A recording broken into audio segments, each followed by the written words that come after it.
दोस्तों, आज मैं आपको अपनी सच्ची कहानी बताने जा रहा हूँ जो मेरी ज़िंदगी में बचपन से लेकर आज तक बीती है। यह मेरी सच्ची कहानी आपको अंदर से झकझोर कर रख देगी। तो चलिए शुरू करते हैं अपने बचपन से। मेरा जन्म एक मिडिल क्लास किसान के घर हुआ। मेरे पिताजी एक किसान हैं और मेरी माँ एक गृहिणी है।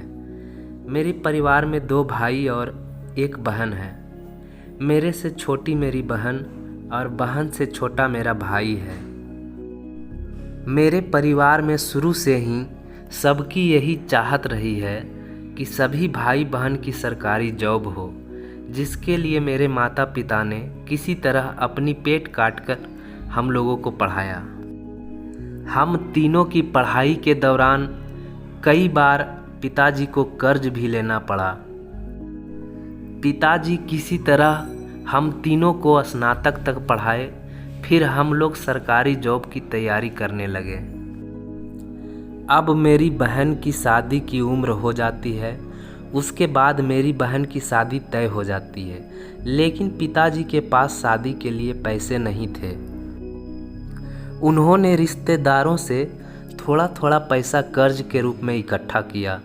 किसी तरह बहन की शादी हो जाती है और वह ससुराल चली जाती है।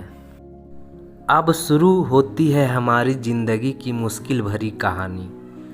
बहन की शादी के बाद घर की आर्थिक स्थिति इतनी खराब हो गई थी कि पिताजी के पास हम दोनों भाइयों को पढ़ाने के लिए पैसे नहीं थे और दूसरी तरफ रिश्तेदारों से ली गई कर्ज को भी मांगा जा रहा था।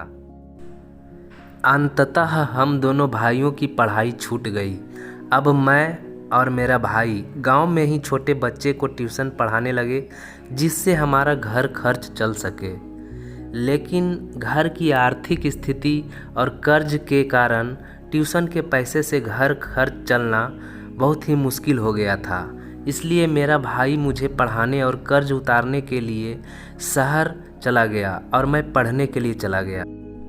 लेकिन भाई के शहर जाते ही मेरे सभी रिश्तेदार मेरे पिताजी को बोलने लगे कि अभी उसकी पढ़ाई करने की उम्र है और आप उसे पैसे कमाने बाहर भेज दिए हैं। क्योंकि मेरे रिश्तेदारों को मेरी घर की आर्थिक स्थिति के बारे में पता नहीं था। लोगों की बातें सुन कर मेरे पिताजी मेरे भाई को वापस बुला लिए। भाई को वापस घर बुलाने के बाद पिताजी हम दोनों भाइयों को बुलाए और बोले कि चाहे मेरी हालत कैसी भी हो, लेकिन तुम दोनों भाइयों को ज़रूर पढ़ाऊँगा। उसके लिए मुझे चाहे ज़मीन ही क्यों ना बेचना पड़े। फिर पिताजी हम दोनों को पढ़ाने लगे, जिससे उनके पास कर्ज देने के लिए पैसे नहीं बचने लगे और रिश्तेदार भी अपने पैसे मांगने लगे और तरह तरह की बातें करने लगे। तब मेरा भाई पढ़ाई छोड़ दिया और बोला, भैया पहले आप पढ़ लो, क्योंकि पिताजी को दोनों को एक साथ पढ़ाने में बहुत परेशानियों का सामना करना पड़ रहा है। घर की ऐसी स्थिति देखकर मैंने भी प्रण कर लिया कि मुझे सरकारी जॉब लेनी है और बहुत ही मेहनत से पढ़ाई करने लगा। फिर कुछ समय बीतता है और मेरी सरकारी जॉब लग जाती है।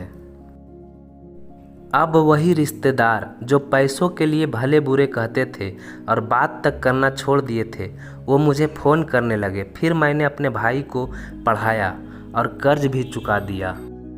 अब मेरा भाई भी आज सरकारी जॉब कर रहा है।